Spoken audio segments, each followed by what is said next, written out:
Welcome to the Gauntlet of Gaming. I'm your host DeoGenZ, and we are going to discuss everything games over the past week.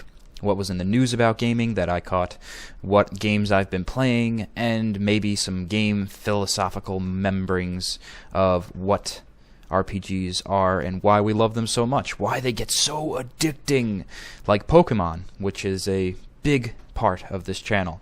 So let's jump right into the news, starting out with the 3DS.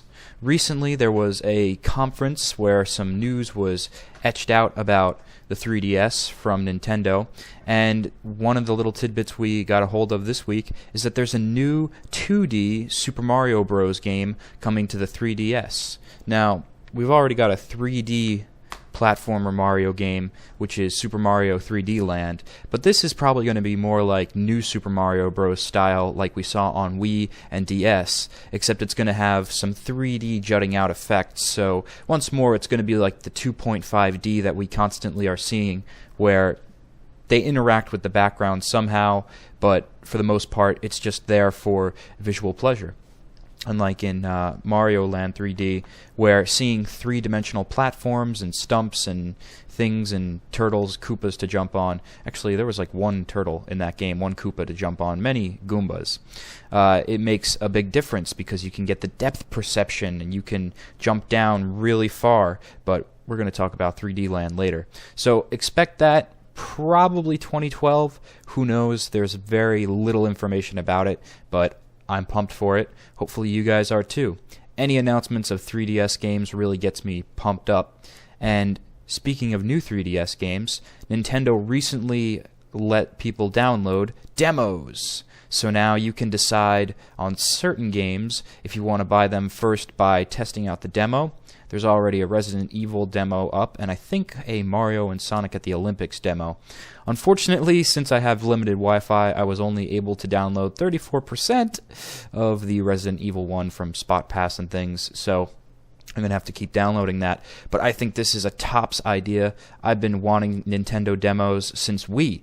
I was thinking, man, wouldn't it be awesome if they just put out like one Brawl stage, or they showed just a trailer or a tidbit here and there, just something for us to gnaw at the bit with, if you will, of these new games that they're coming out with. And it's really awesome to see that they're kicking it into third gear with the Nintendo 3DS and making sure their online support is huge, not just in the online multiplayer capabilities that you can have in enjoying games like Mario Kart 7 and Dead or Alive Dimensions.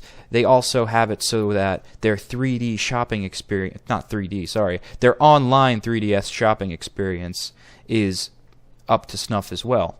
And they have videos up there for you to watch. Now they have demos. It's getting more and more like a competition, evening bracket between Microsoft and Nintendo. Now, I'm not saying 3DS is going to trump 360 anytime soon. Graphically, it could never do that. But in terms of what they do online, Nintendo's just going to keep improving. And there are some things that came out about Wii U. One of the things out of that conference was that Wii U might get a new name change, which is smart because people don't know the difference from a 3DS to a DSi to a DS Fat to whatever. The average public doesn't know. So I think that's smart that they're going to name it something different, because I still for a while believed that it was just a Wii step up with a new controller and a tablet or something. But it's not. It's so much more. But Nintendo's going to translate that 3DS system of online even better, probably, onto Wii U, so where we're going to be getting HD demos, and we're going to be seeing awesome trailers exclusively on Wii U. They've already got the Netflix support. I don't personally have a Netflix account, but that's awesome that they have it on 3DS. I'm certain they'll have it on Wii U. It just seems like they're getting their shit together with getting online, which is good. It's refreshing to see, because the two things that people complained the most about with Wii, not so much DS, because DS was up there and had so many games to play, but one of the biggest complaints with Wii was that it had poor online and not up to snuff graphics. It was not high definition like all the other consoles, PS3 and 360, could be. So it was really almost laughable, like it was an upgraded GameCube. But Wii was so much more than that. So that is the news for 3DS. New demos are going to be available periodically. If there's a new demo that I personally have played and have something to say about, I'll mention it on this Gaming Gauntlet podcast. But moving on to other downloads that don't necessarily take a 3DS, but you could have one of those past iterations like we were speaking of, DSi, Fat, Light. If you really know all those iterations, you are probably a Nintendo geek or turning into one. But a Mewtwo Wi-Fi event is going to be available for all English-speaking countries. So now, as I was bummed out in the last episode of this Gaming Gauntlet of how it seems only Japan is getting all the cool downloads, now everybody who speaks English is getting some cool downloads. And this Mewtwo Wi-Fi event is going to be very similar, I think exactly the same as the one that they did in Japan last year.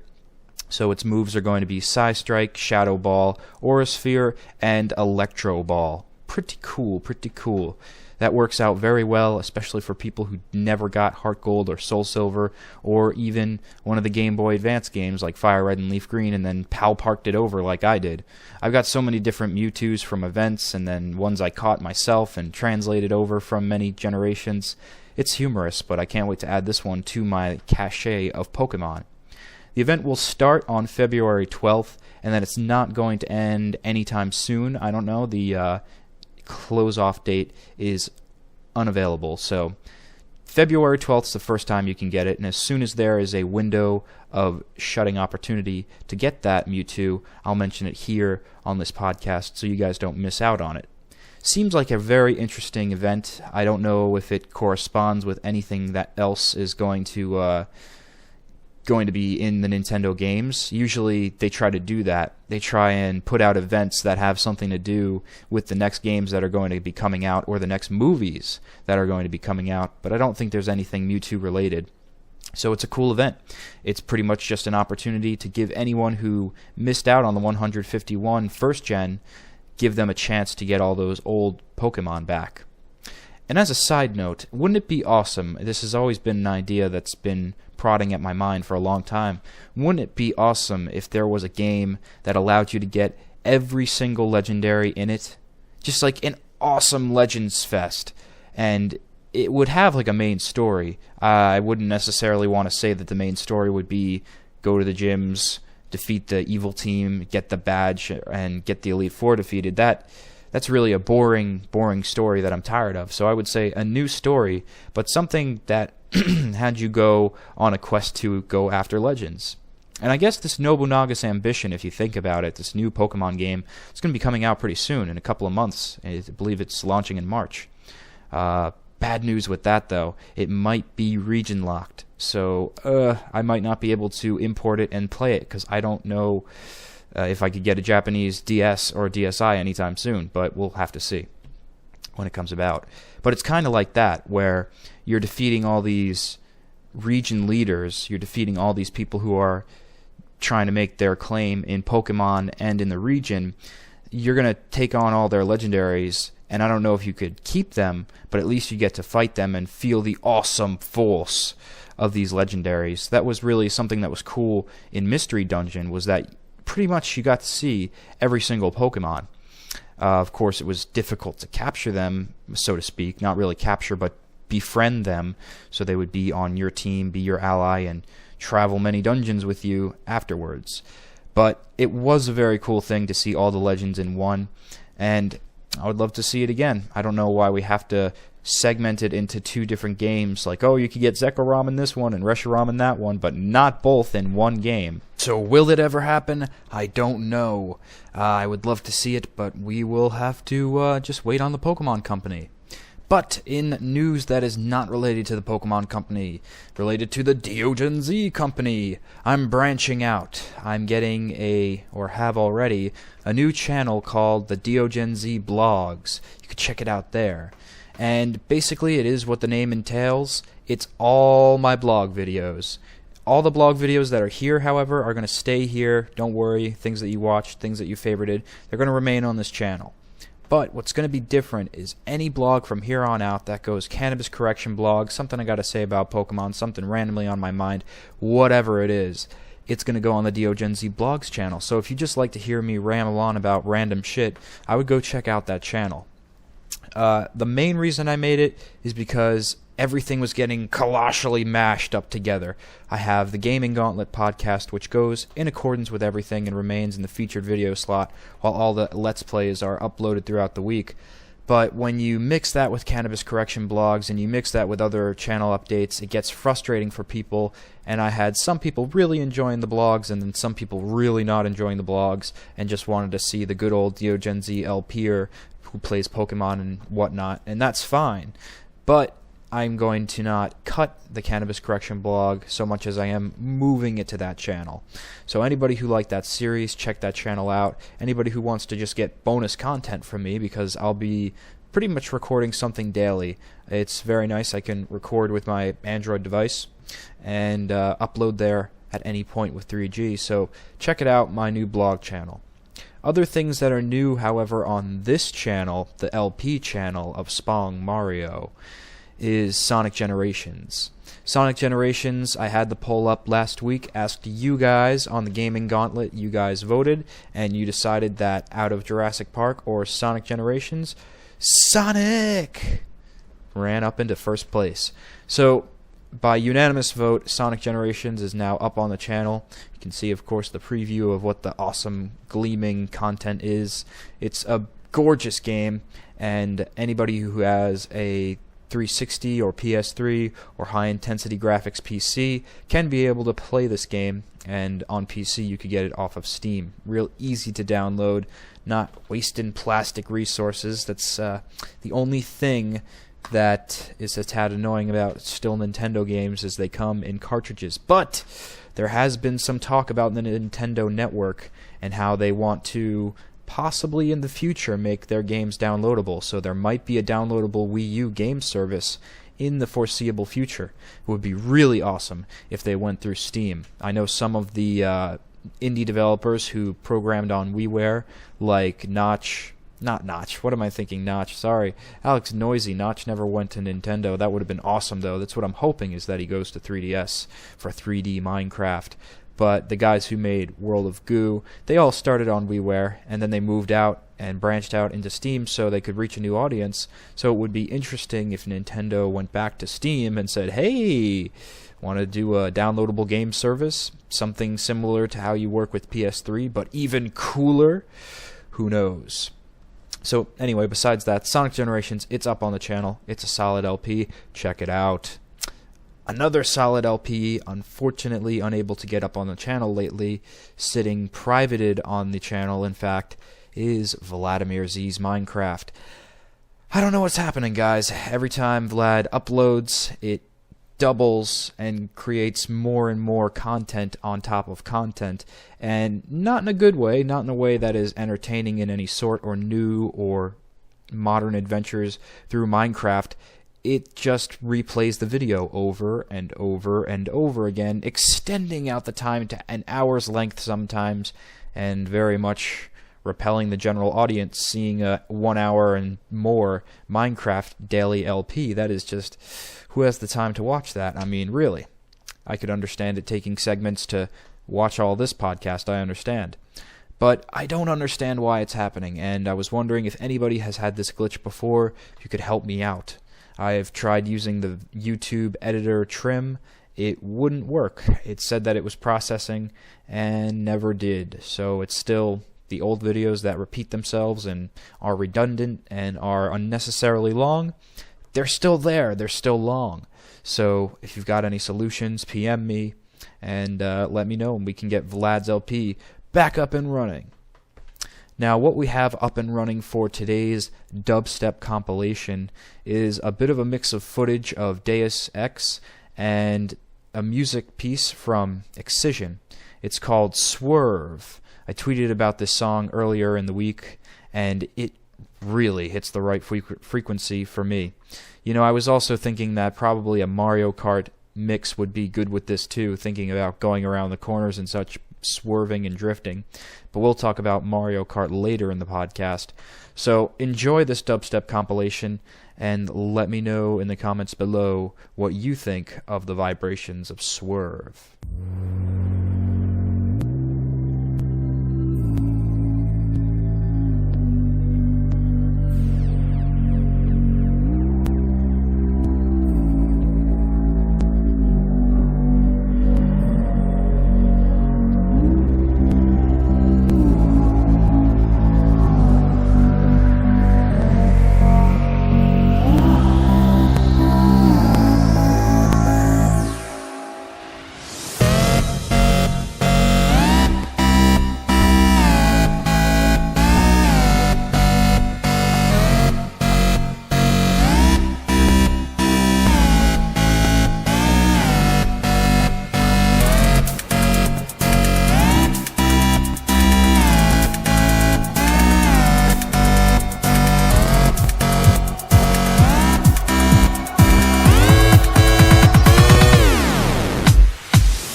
Now let's get into what I've been playing this week. This week, it's been a whole lot of Super Mario Land 3D. Oh yeah, Super Mario in true 3D. 3D platforming, 3D imagery without glasses, of course. Glasses for now for me, but since the way my eyes are messed up, I can't actually look at the screen in 3D without them on. But this game is really hella awesome. The graphics in it are so freaking amazing, what they can do for the game. This was a game that I really saw the effect of 3D in. Certain games, even the game that I mentioned last week, Bit Trip Saga, there were certain points in there where I wasn't sure if I was looking at a 3D world. Things were not as popped out or as jutted out as I would have expected them to be, and it seemed like the worlds lacked depth. But in this game, so much depth. I'd never seen such far-reaching levels. The way that some of the levels in Mario Land 3D go is that they go further down into jumping canyons, and you have to aim your jump right, looking at the shadow, looking at the true depth perception in your hand. That's another amazing thing, is that you can land jumps so accurately on enemies now because you have that depth perception, and it's like a portable console. I mean, this is my hopes for a possible remake, or not remake, let's just move forward and have a sequel of Super Mario Sunshine. That's what I would hope it would be something like. But the way that you move around the map is very simplistic. It's just like any old Mario, like Mario 3, where you go on a grid-like form to each individual level you want to go. Sort of like Galaxy 2, how that hub world worked out, except there's no Mario head for you to go run around on. However, there are toadstool areas that you can get from street passes, which give you items and sometimes give you star coins, which you're going to be using later on. So collect all those star coins that you can easily find, because you're going to use them later on in the special world once you beat the original levels. While this game is gorgeous, and if you have a 3DS, I highly recommend it. If you have it, you must have this game. In fact, I think there are certain 3DS bundles that come packaged with this game. And here is the instruction booklet that came with it, just in case you don't know how Mario works. But this right here is another good thing that Mario 3D Land does. It takes advantage of the gyroscope, which I didn't think this game was going to. Being a platformer, I thought, why would you need to turn your 3DS around? But it's very cool. It's kind of like in Ocarina 3D when you just go into first-person mode. That you could go into first-person mode at any point. In this, you have to wait for the special binocular zones. But when you do, you could look around the screen and really take in the full depth of the 3D without having to worry about running on enemies and falling platforms and other natural and unnatural Koopa hazards. But, you know, you could probably get a 3DS much cheaper than it originally was at $250. I got it at $250. Happy that I did, though, because I got the Nintendo Ambassadors program. But you could probably find a bundle pack with that game now, and it's well worth it. It's so graphically pleasing. The one downfall, and why I'm glad they have special levels, which do throw an extra bit of challenge in there, the one downfall with the game is that it's a bit easy. The first 8 worlds I ran through like it was no problem. I remember I was having more of a tough time in Super Mario Galaxy. Galaxy 1 and 2 I was having more difficulties with. Now, I don't know if it's because it's a portable and Nintendo wanted to make this accessible for everyone, that it was so simple the first time around, but happily so, and pretty good on them. They added the special world, which isn't a completely new set of levels, but what it is altered stages, and these altered stages have different enemies, different sort of stipulations, like on certain levels you'll be running away from Shadow Mario, which is it's not the Shadow Mario like in Sunshine, but it's the Shadow Mario doppelgangers like in Galaxy that would follow you around the map wherever you jumped, and you would have to evade them and jump accordingly and carefully to make sure that they wouldn't run into you and destroy your life in the process.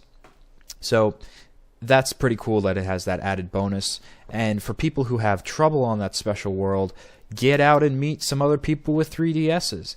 It's really helpful to have the ability to get star coins and power-ups at any point just by walking around with your 3DS in your pocket. It's really good for anybody at college on a big campus, and especially since everything's just starting up with this semester, everybody's in buying books, they have their 3DS with them in their pocket, and I've been getting street passes nearly every day. And it's been awesome because every day most people are getting Mario 3D Land, because most people who have a 3DS really need to experience this game.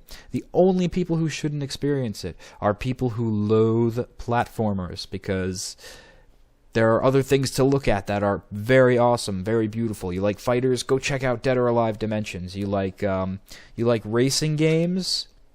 Mario Kart 7. But the Street Pass abilities with Mario Land are fantastic. So, moving on to Mario Kart 7, which I was just dangling in front of your eyes before. That is the game. That is the back. Not really an unboxing of sorts, but you get a chance to look at the box art. So if you don't have a copy of it yourself, you know what you can expect. Here's the instruction guide. Mario Kart 7 also does a wonderful job at Street Pass integration. Street Pass and Spot Pass integration. So you can see there's all those different ways. It shows you the controls. This also takes use of the gyroscope on the 3DS. And right now, comparing the two games, I'm just going to say Mario Kart 7 is the best. It's better than Mario Land. And some people may be shocked and some people may outlash and say, well, DeoGenZ, it's Mario Kart. Come on. Mario Kart is just a repeatable formula that they can keep chucking out with new graphics each year, and it's not that hard to do.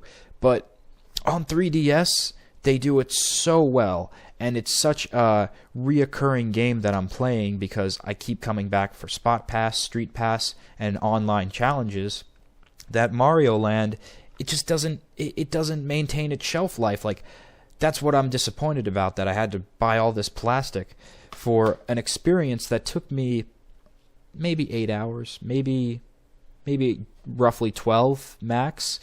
I could have rented Mario Land 3D and gotten the full experience and then returned it and then just kept Mario Kart 7 and would have still been happy.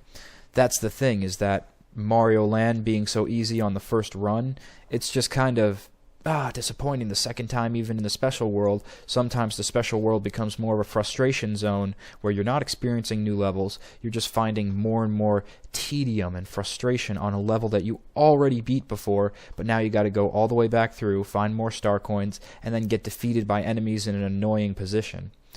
Mario Kart 7, however, with the Street Pass abilities, it's great. Anybody who does single kart races and leaves a ghost, I personally do a lot of single races with the mushrooms. Some people just stick to the Grand Prix, some people just stick to versing people online, but trust me, get some ghosts on those tracks, because when you pass people and you street tag them, what happens is you get their ghosts, they get your ghosts, and depending upon your best times and the way that you completely drove the track, the specific way that you did, you can challenge these ghosts. And it's very awesome, especially if you don't have Wi-Fi like me, if you're just someone who's on the go but doesn't have Wi-Fi at all times. Sometimes you may stop at a Wi-Fi hotspot, just say, hey, let me get a few online levels.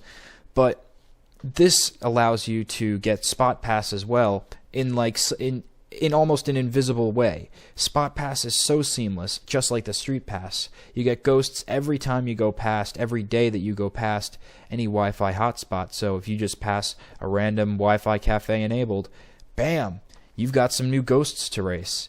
And it's like having people to verse without having people to verse, because oftentimes people race as their Miis, and you know for a fact that this is someone's actual time. This is someone's speed run, and now you, with no items, just pure racing, no rubber banding, have to defeat them? That's awesome. And it makes up for not having Wi-Fi if you don't have it. Now, if you do have Wi-Fi, then you're in for a whole different kind of multiplayer treat. Why did I just show you Super Mario 3D Land? Multiplayer treat. And you can create championship Grand Prix modes, and you can create community rooms with a certain code. So for me, when I do get Wi-Fi, I would have a DeoGenZ Racing Championship for Mario Kart 7 World, and it would be code number XXXXXXXXX, lots of numbers and digits to differentiate from all the other people who have rooms. But if you don't want to create a room, there's plenty of public rooms to join. People who want to have the fastest time runs, people who just have fun with items or a certain one like bombs. There's all types of rooms and different rules online for you to join. So any way you want to race, any way that you really love to play Mario Kart 7, whether it's coin battles or balloon battles or just a specific item matchup, you can find it. And there's so many people at all types of skill levels, so don't worry. This is not a game like in Dead or Alive Dimensions I was mentioning last week. I'm not so great at Mario Kart 7, theoretically, but I am. But I was not so great at Dead or Alive Dimensions. Going online there, I got my ass beat every time. People wouldn't race me, people wouldn't fight me just because of my low ranking. However, people don't opt out of races. If somebody has a lower score, which there is a ranking, which you of course increase by winning races, people don't normally drop out. There's enough skill level mixed in there that you'll rise in the ranks slowly, and you'll verse who you need to verse without getting pwned every time.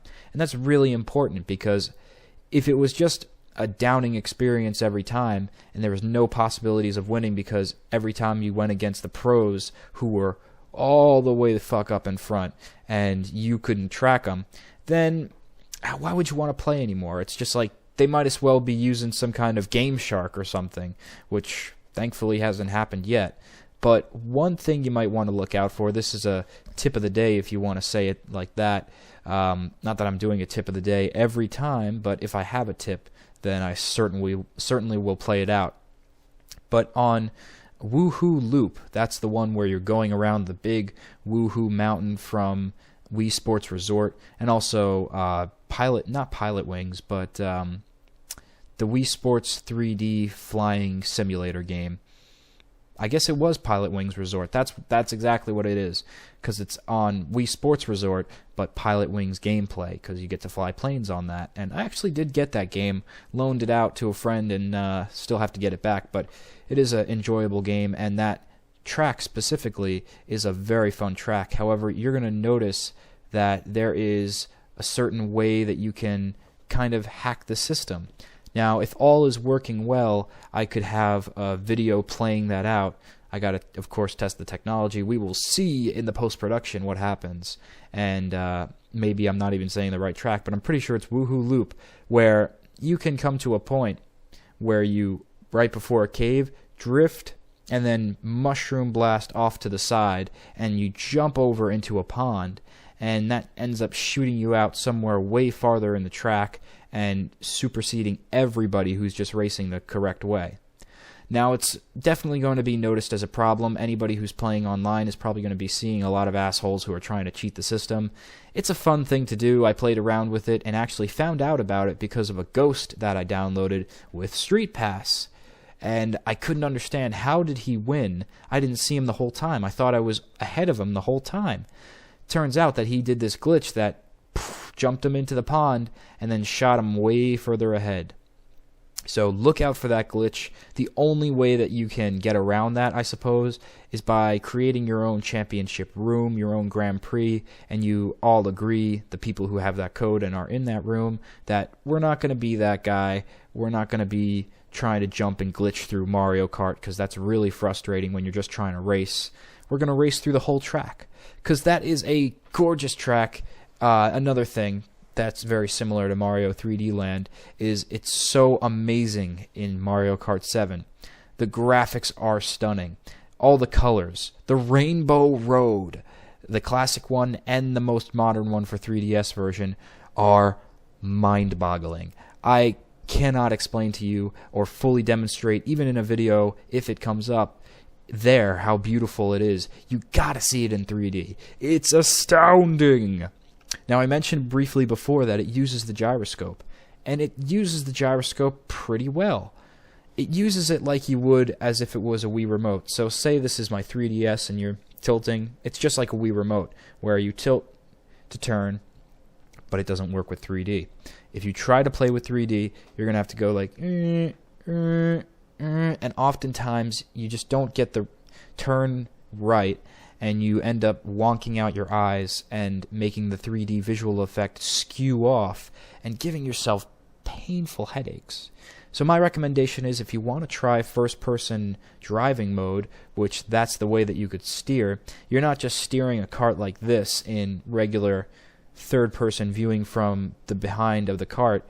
You can go, by pressing up on the directional pad, into first-person Mario Kart mode and drive behind the wheel. I believe this is the first Mario Kart that's ever done this. Correct me if I'm wrong. I haven't known about it if it has been done ever before, but this is a mind-boggling feature, and I recommend trying both.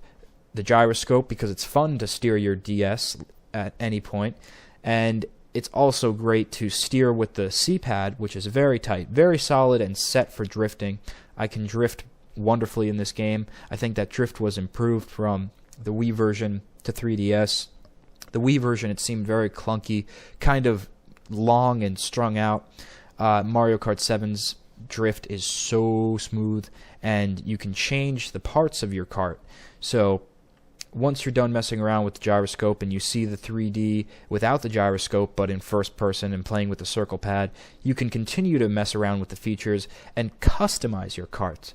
That is something also that I don't think has been done yet in a Mario Kart game, is customize the individual features. So right on the cover, you see the standard Mario Kart racing cart. Of course, they don't want to spoil anything before you open and unlock the features for yourself, which is really another benefit to this game. All the features you unlock, it's all based on how many races you do, not if you're a super good racer. Just if you collect the coins, you get points to unlock more kart customizations. So this standard body could be mixed with Bowser's tires, could be mixed with maybe Luigi's tires, because he's running the standard kart too. But there are so many different kart bodies to choose from. Boats, planes, trains, and humongous tires to small tires to painted and all kinds. Fungi, wood, different types galore, and so many different characters to choose from as well. This game will keep you very satisfied for a long time. The replay value is skyrocketing through the roof. It's humongous. If you have a choice between either of these games, I would have to say go with Mario Kart 7, which I do think can also be found in a bundle. Mario Kart and 3DS are synonymous. DS sales and GameCube sales. I got my GameCube with Mario Kart Double Dash, and I got my Mario Fat edition of Mario Kart DS Fat when it was red, way back when, of course, with that game. So it's another great combination.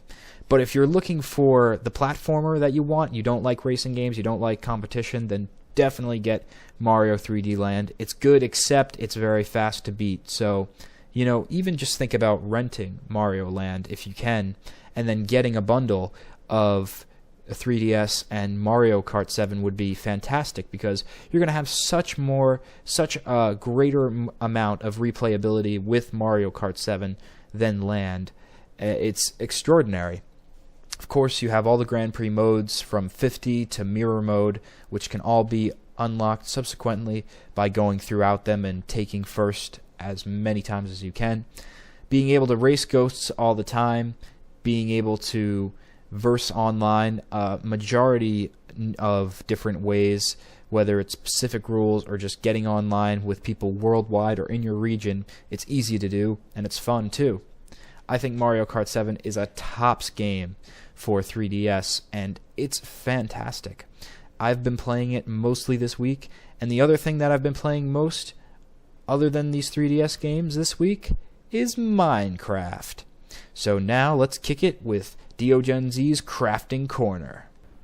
This week in Minecraft, I found another NPC village after traversing out far, far, far, far out into the reaches at the edges of maps in my Minecraft world. See, before I could go far, however, you should know a little bit of backstory. I went deep in the earth, and while I was there, I found some redstone, lapis lupus, and guess what? My very first diamond ever. That's right, guys. I never found a diamond in alpha, beta, or any of the other versions of Minecraft. So 1.0 is the one for me. But after coming back up, I forged myself a map and went way out into the far reaches to find what other resources were available. I found pumpkins. I found many cattle, many sheep, lots of chickens, all of which were unnecessary because back at home, I had already been building a larger farm. I added on a chicken coop into my house, literally into my house. The original design for it was to be on the side, but when a creeper blew through half my wall, I decided to just make my house a bigger addition. And on top of making additions, I added on a kitchen. That's right, a full working kitchen, complete with sink, 2 dual stoves, one above, one below, tables, a growing spot for mushrooms, this way I can have soup anytime, and of course, an essential for refrigerating any type of things that could go bad, a refrigerator, complete with actual storage capacity. I built it out of 3 slabs, 2 on the bottom, the chest on the top, and then 1 above that, and it makes it look like a pretty convincing refrigerator. Upstairs, I moved out the wall to go outside over the chicken coop. This way, upstairs was complete with downstairs. And I added some furniture too. Just to spruce up the place, I put around bookshelves, seeing that you can't really write anything useful in them. Too bad. Future update? Who knows? And what about the updates of the NPC migration? Ah, yes, the great NPC migration, where the original village I found, that was the second one after the first one, which I'm living in. Ah, yes, where did they go? Last time you saw, their town was ravaged. Currents of water everywhere and creepers blowing up holes all over the place. Well, we made it through the marshland, cutting through many mountains and going over many hills. Finally, we're starting to build the big dirt bridge. And this is the final part of my navigating the NPCs into their new village home. My village, of course, which I've been building up quite beautifully. Speaking of dirt blocks, I've put dirt all over the place now, trying to actually change my biome. I want to see if I can get thunderstorms in my area, because the NPC village I had founded is on sand. And while that does well for building up lots of walls and having plenty of resources, it seems to still be a spawning point for spiders, skeletons, and sometimes zombies, and yes, even creepers. How did that creeper get into my home with this well-lit village, you may wonder? I'm thinking the sand. So I'm going to be replacing the sand with all dirt blocks. And by the time those NPCs from the other village in the sand get here, it should be terraformed to be all grasslands. Hopefully. So far, it seems to be having trouble propagating and popping up with grass. I don't know why. I plant it, and the grass just gets grayish green. It's kind of depressing, but in a desert, I'm not sure how you could change the biome. I'll be investigating more ways and seeing if I could lead some healthy grass and green dirt block up to my top of the fortress. This way it can all connect and spread throughout the rest of my village. I'll keep you posted, but for now, that's all I've been doing in Minecraft this week. Lots of NPC moving around, finding that other village was pretty cool, and trying to get my biome to change. Love my new kitchen, and I'm definitely expanding in the resources I'm finding. The world of Minecraft opens up as soon as you make a map, so be sure to find some redstone and build that paper out of the bamboo-looking plants. Role-playing games. What's the appeal? Role-playing games have been around since the start of video games. When they first emerged, they were clunky, fresh from the pre-Thoglacan lagoon of game parts in 8 bits, where it was mainly text-based. It was poor graphics, but still the RPG evolved. The RPGs got better. Games came out on systems like Game Boy Color.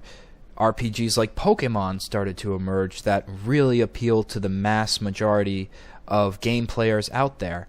It wasn't just the nerds and Dungeons and Dragons stats lovers who got into the RPGs of early on that were 8-bit and clunky. Now it was everybody picking up a Game Boy and a Game Boy Advance and a link cable and experiencing this RPG magic for the first time. People who aren't even game players can get into an RPG, a role-playing game experience, and enjoy the heck out of it. What is the pull of these games? Why is this mystical experience warping our minds and taking us out of our realities? It's role-playing. Look at the name. You play a role. In Pokemon, for example, you are a trainer just starting out, not down on your luck, but very meager in Pokemon level, not much money, nothing much to your name, but set off in a land with big dreams and endless opportunity to become the champion of the Elite Four, which is the ultimate goal. Other role-playing games have you collect friends along the way that are not creatures that you train and have do your bidding. They're team members. They are players who upgrade your abilities. They are stats. So you start out and you have this grand idea in your head. How could it ever be achieved? I don't know. If we just keep going forth, if we just keep traveling on in this role that I'm playing, maybe we'll see what happens. And so the mind gets warped into this new adventure. It feels a symbiotic connection with that game and with that character. That's the main idea of any role-playing game, is that it gets you fixated on fixing your stats and making things better and improving yourself, which runs well with our mind because that's what life's all about, is we can keep going on. We can keep going on in this adventure, improving ourselves a little bit each day, raising our stats, raising our health, muscle, mind, whatever it is, whatever our specific attribute is, we keep trying to enhance it. So in a game like Pokemon, you're not trying to enhance the health or the intelligence level of your little creatures. No, you're trying to improve the battle capabilities of your party. You're trying to make sure that all these different endless possibilities can merge together in a team of 6, in 6 stratified structure that can beat any combination. That's the goal. And that is what makes RPGs so addicting, that all of this data that you're calculating, all these stats you're working towards, have some kind of loophole. They have some kind of linchpin. They have some kind of weakness that can completely get at them. And that's what keeps people from never quitting. That's what keeps people from restoring their different online accounts from RuneScape. I'm not sure if RuneScape is really an RPG, or World of Warcraft, because it's an adventure that they find no end to. There's constant meaning redefinition in these games, whether it is the meaning of changing how your team works, or the meaning of what you're even going to accomplish in a game. Certain role-playing games have you take out quests and jobs. Fallout 3, for example, you could take out different quests and make alliances and become on the good side or bad side of the spectrum in karmic opinion. These choices, these endless, infinite possibilities, this tree that emerges of, I could have went that way, and if I went that way, I would have done this, would have did that, would have maybe played like there, that gets us to also replay these games. Not only is it that we spend endless hours, and especially when it's on a portable form, whether it's a really good Android app or gaming device like PSP or DS, if you've got an RPG on one of those portable gaming systems, it's almost guaranteed you're investing 20 hours a week into it, because it's so damn addicting, the possibilities. I replay through my Pokemon games and reset them numerous times. I've done it, and sometimes I've done it without even saving which Pokemon I've had. Hadn't had the link cables or multiple game systems to transfer them over, and I still did it. I still wanted to experience the new role that I could play, the new possibilities that I could experience. That's why it's brilliant, these games like Skyrim and Fallout New Vegas and other role-playing games that are coming out now. Even Deus Ex could be somewhat considered a role-playing game in that you have it has role-playing game elements in that you have different attributes and different augmentations that you can manage to get different abilities in the world, whether it's jumping higher, running faster, or shooting straighter and sharper. All these possibilities really rack our brains and make them light up. The neurons get firing crazy, and they can keep you up all night. I tell you, there have been many a night, especially if you want to go back to the original RPG that got me hooked on gaming. That's something that I should probably mention, is not only is an RPG something that could indoctrinate anybody, but it's specifically what got this gamer into gaming in the first place, Pokemon Crystal. The Pokemon RPG series, I would play with that under my covers with the Game Boy Advance, the purple one, with a clamshell light that was just attached. It wasn't, it was flimsy, so it would often fall down while I'm playing. Had that with 2 AAA batteries on each side, and I would play that endlessly. I think that's how I developed my insomnia, honestly. It's nothing of a defect, but something that I've trained my circadian rhythm to do.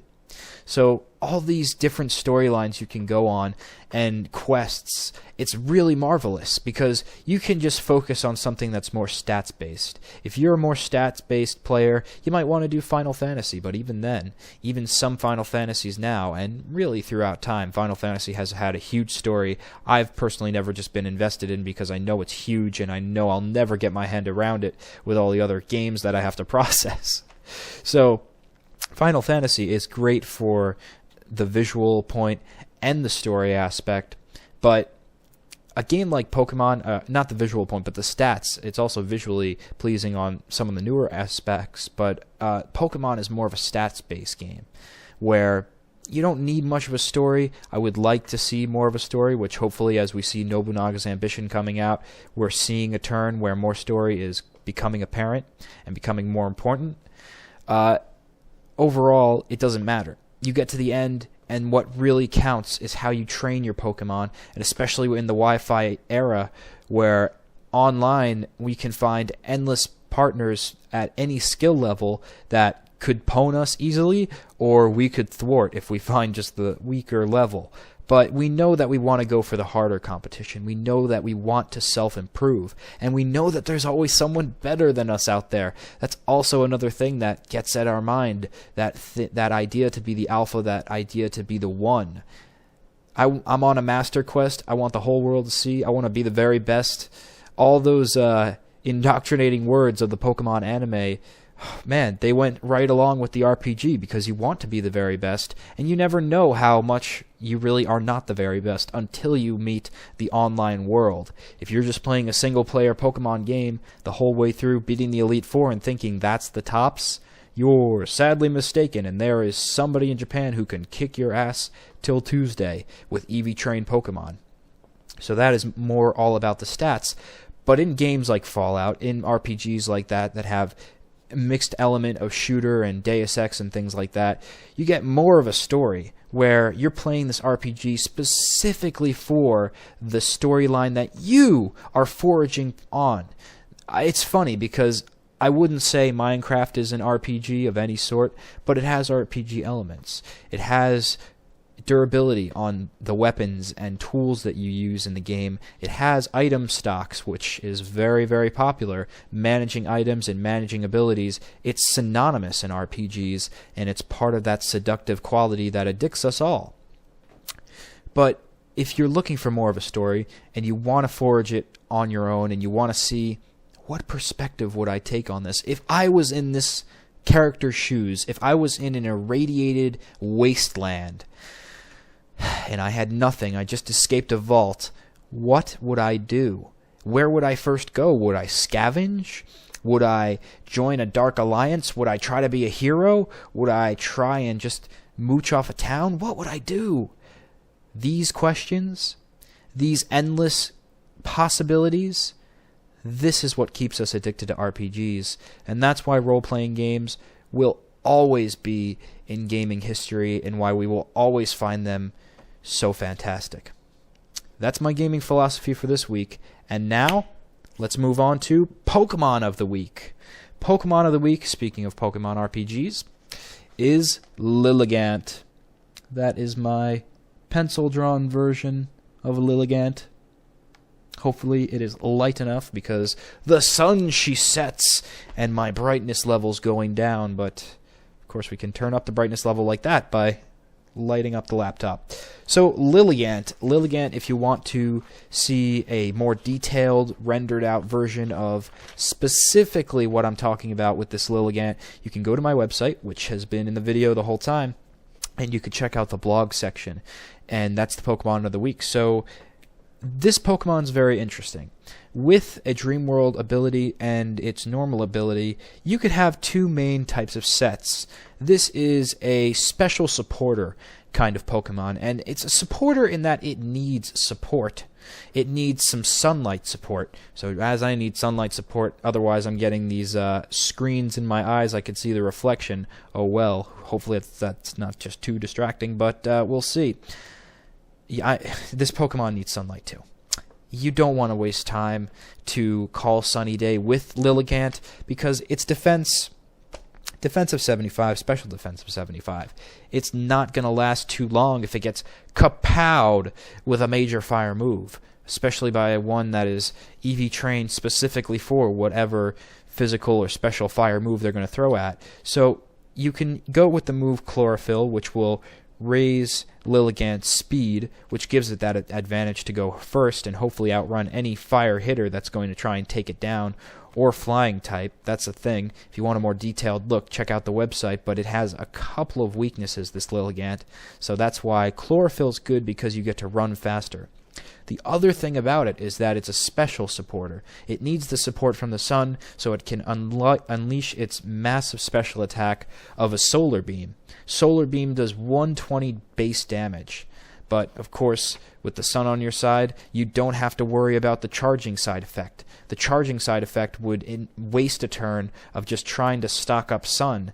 With it being a sunny day, there's sunlight all around, and Lilligant can just focus a beam through your opponent and wreak havoc. Now, the ability that prevents... no, you know, I am incorrect. When I said it was a Dream World ability, this is just a matter of two abilities that you could choose from. At least I hope it is. If it's not, then my blog corrects me. This is just looking at my rough notes, but it could also have the ability Own Tempo. And with Own Tempo, you would not want to have Solar Beam on this Lilligant, and you wouldn't need to support it with the sun, because Own Tempo would not raise your speed if the sun was out, so it's not going to have any added boost ability effect, but Own Tempo will prevent confusion. So what that's good for is if you get hit with a Confuse Ray, of course that'll cancel that out. But you're thinking, so a Confuse Ray, it cancels out. I want the other ability that speeds up my Pokemon and powers up the Solar Beam. But you might not. You might also want to go with Petal Dance.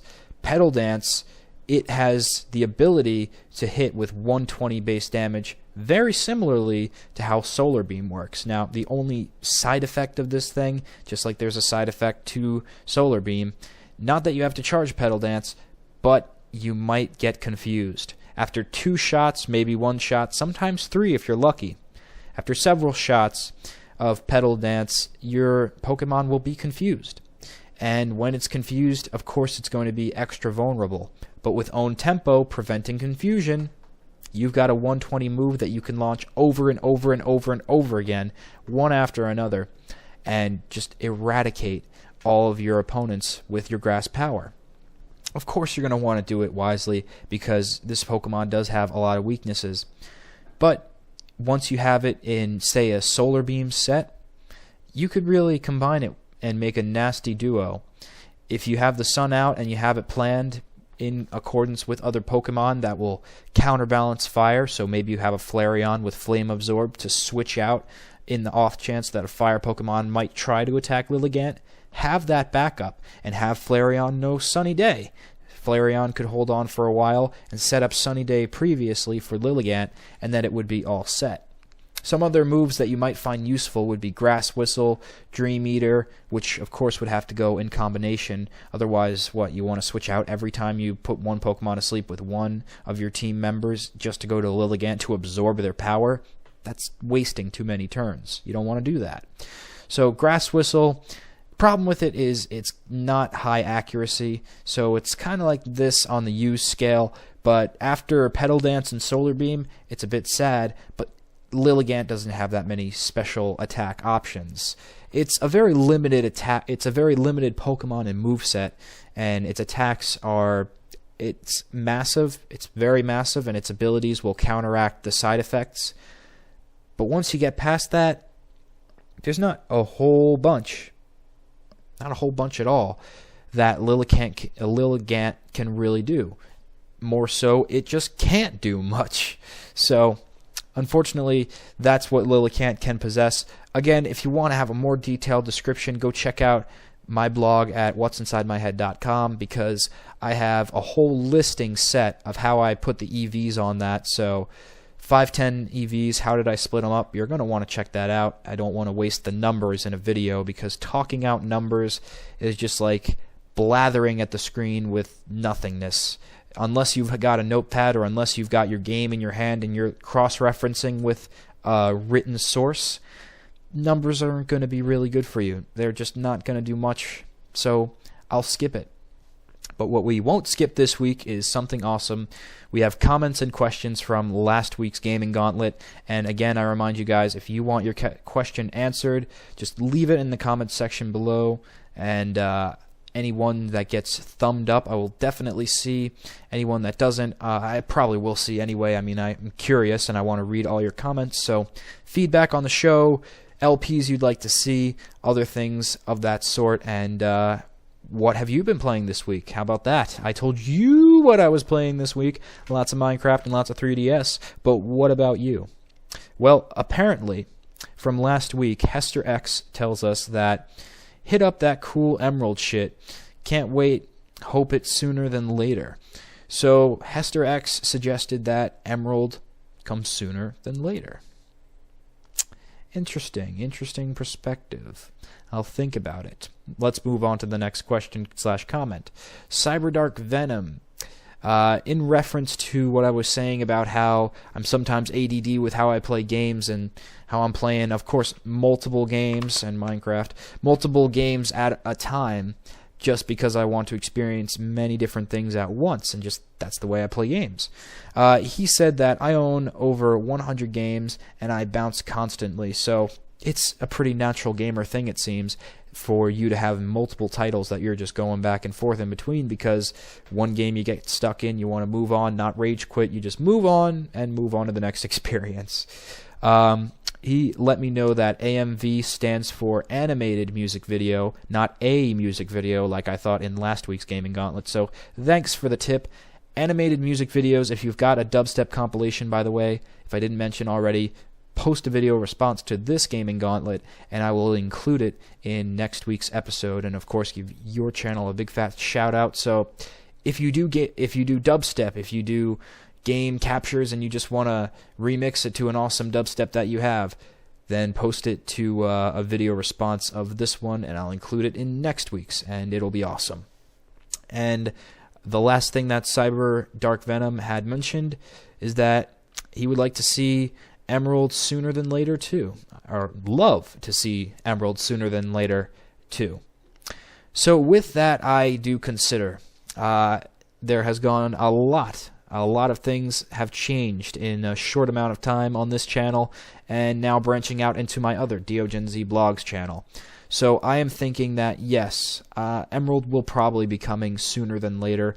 I'm going to say maybe around March, maybe when I go to spring break, because at the moment I've got the LPs locked down. I've got a lot of things that need to get out and uploaded, so I don't want to work on Emerald and a new project at this moment.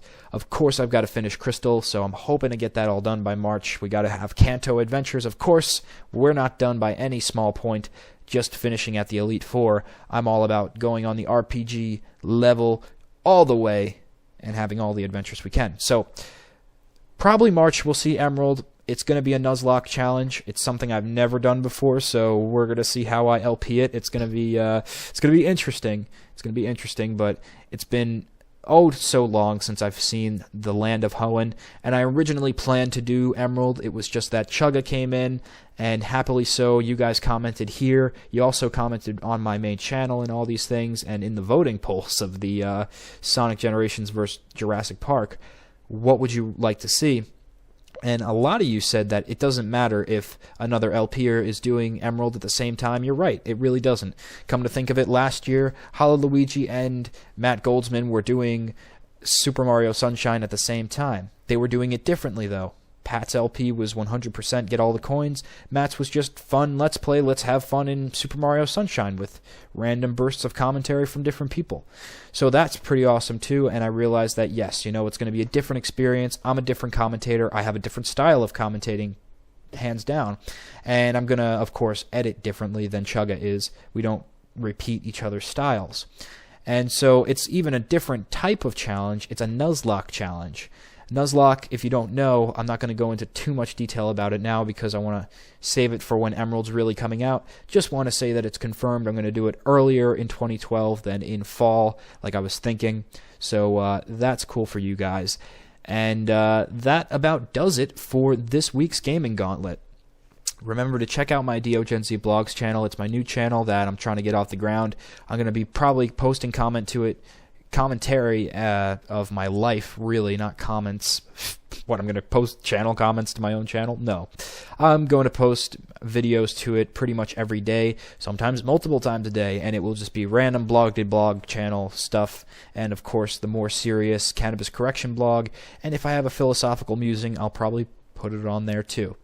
But, like we witnessed today, the role-playing game talk, that kind of discussion where it's specifically about games that my philosophical musings are about, I'll save it for Gaming Gauntlet because this is my gaming podcast, and I want to provide the best content for you guys every week. So, I'm DeoGenZ. I will see you in my Let's Plays, and see you next week for another episode. Catch you next time, guys.